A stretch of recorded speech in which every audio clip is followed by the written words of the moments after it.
अस्सलाम वालेकुम। ये है ईद का मौका और ईद की खुशी मनाने के लिए कोई ज़्यादा पैसों की ज़रूरत नहीं होती। ये देखिए छोटे छोटे बच्चे कैसे अपनी ईद की खुशी मनाने के लिए झूले खा रहे हैं।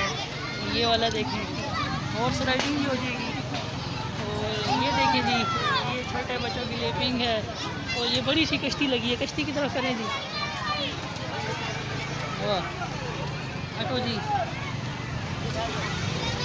खुशी की कोई उम्र नहीं होती। ये देखें, ये कैसे छोटे बच्चे खुश हो रहे हैं। साथ देखें माशाल्लाह, बड़े भी गुजर रहा था। ये देखें एक दिन की सवारी, ये दिखाओ जी। ये भाई देखो राइड कर रहे हैं। हॉर्स राइड तो नहीं है, ये डंकी राइड है। और देखो भाई, ये क्या भाई देखो, वो देखो जी, डंकी राइड आपने पहली बार देखी होगी, हॉर्स राइडिंग तो आपने सुनी होगी। ये देखें एक दिन के, ये देखें जी, ये देखें, ये एक बच्चा और खुशी से डंकी राइड कर रहा है।